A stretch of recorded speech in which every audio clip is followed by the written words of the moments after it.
This is Bamba. She's a Pembroke Welsh Corgi. And as for me, I'm a Torah-observant Jewish woman. And today we're answering the question, why don't religious Jews often have pets? Let's go. Walk into any religious Jewish neighborhood and you might find a lot of skirts, black hats, and baby strollers. But one thing you would be hard-pressed to find is animals, especially dogs. For somebody who didn't grow up inside of the community, this can be really baffling because who doesn't love pets? And yet religious Jews very frequently do not have pets. Why is that? So in my experience, it boils down to 3 reasons. In general, there are a lot of laws inside of the Torah that pertain to animals. These laws protect the psychological and physical well-being of animals. We have laws such as not eating an animal before it is fully dead, sending away a mother bird before taking away her eggs, not cooking a kid in its mother's milk, not yoking 2 different species of animals together because it will cause them distress. We're required to unburden an overloaded animal, and we're not allowed to muzzle an ox while it is plowing in the field because it's not fair to make it work in the food that it loves to eat and not be able to taste it. Moreover, the Torah actually tells us that animals owned by a Jewish person must be given a day off from work. You see, God loves all of his creatures, and because we're supposed to emulate him and make this world a holy place by doing so, we're also supposed to care for his creatures. And we always have to bear in mind that animals are sentient beings and they have feelings, and we're supposed to give them the proper care and safety that they need. You see, the laws inside of the Torah are not impossible to keep and they're not overwhelming. What they are is a gift to humanity. When we keep these laws, a healthy, sane world in which all life flourishes is the natural result. So even though the Torah does allow us to use animals for work and for food, we must always keep in mind that they deserve respect and proper care. Owning animals is a big responsibility, and that is one reason that many Jewish people don't own pets. Many people are just not ready for those additional responsibilities. Some of the laws that a Jewish person has to keep in mind are things like an animal is required to be fed before a human being. I can't sit down to breakfast before Bamba is given her food. Now, even though we must feed our animals before we feed ourselves, we actually are allowed to drink before serving our animals. And we learned this from Rivka, who gave Eliezer to drink before watering his camels. Another concern with taking care of pets is that though Jewish-owned animals may eat non-kosher food, a Jewish person is not allowed to benefit from mixtures of meat and milk. So when we're feeding our animals something, we're benefiting from their gaining vitality from that substance. Therefore, when we go shopping for our pets' food, we have to check the labels and make sure that there are no combinations of meat and milk. We have to check for things like casein, whey, milk, cheese that are mixed together with things like beef or lamb. Likewise, we're also not allowed to feed our pets chometz on Pesach, which is the prohibition against leavened grains on Passover. So when a Jewish person is purchasing food for their animal on Passover, they have to check the list of ingredients and make sure there are no grain products. Now, many animals have sensitive stomachs, so you do have to go and you have to sometimes wean them off of their regular food and slowly introduce them to a different type of food. So that's something you have to bear in mind if you're getting an animal. I have to change their food at least once during a year unless they're eating grain-free throughout the entire year. Shabbat also has laws, and they can get pretty complicated. There are laws about walking an animal in a public domain on a leash. You have to know how to do that. There are laws about creating a new pet that hasn't yet adjusted to your family on Shabbat. There are laws about petting and picking up an animal on Shabbat. There's a lot of different laws, and a person has to understand these laws in order not to transgress them. You see, a person who is taking an animal into their home is taking a tremendous responsibility upon themselves. And they have to make sure that the animal is taken care of according to God's standards. And they also have to make sure that they're not transgressing any other prohibitions while they are taking care of an animal. So many people are just not ready for this responsibility, and that's okay. Aside from not wanting any additional responsibilities, I also think that many Jewish people don't own dogs specifically because of generational trauma. You see, during the Holocaust, Nazis trained dogs to rip people to pieces. And there were people who watched their brothers, sisters, neighbors, friends, and strangers be torn apart by savage attack animals. And of course, this left tremendous trauma that passed down to the next generation. Many Jewish people are simply afraid of dogs.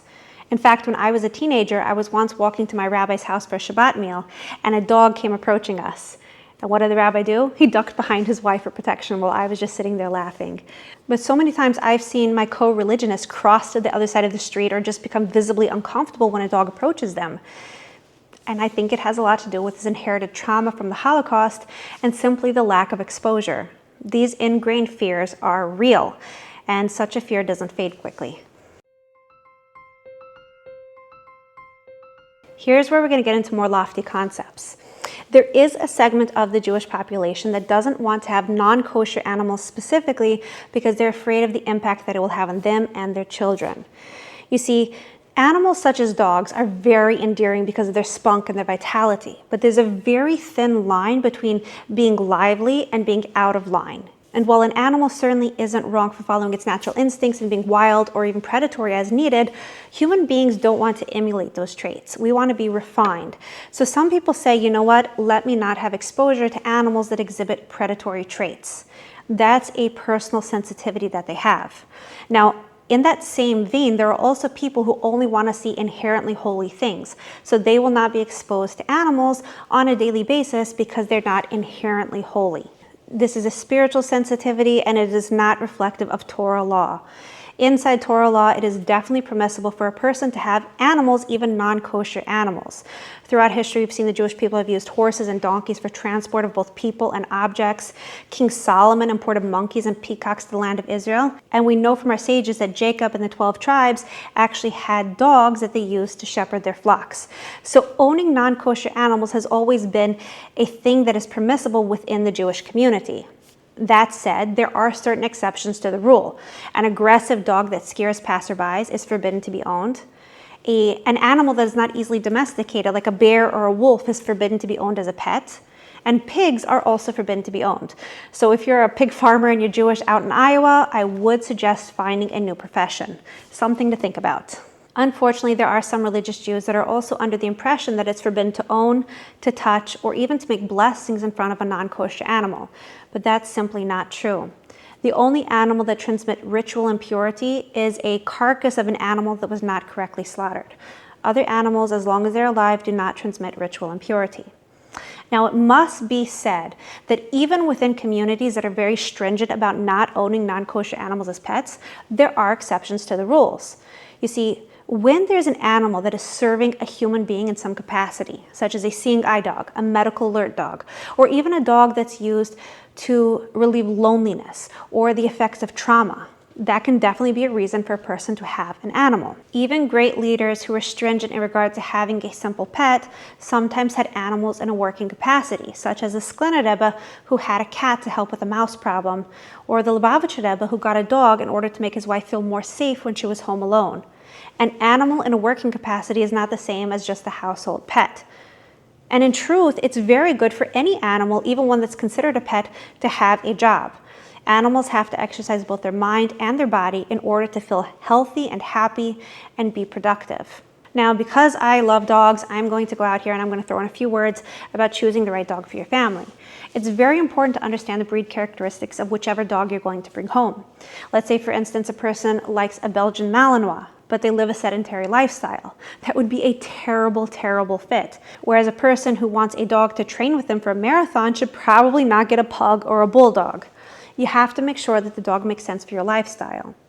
Moreover, it's very, very important to choose your dog from a reputable breeder or from a rescue.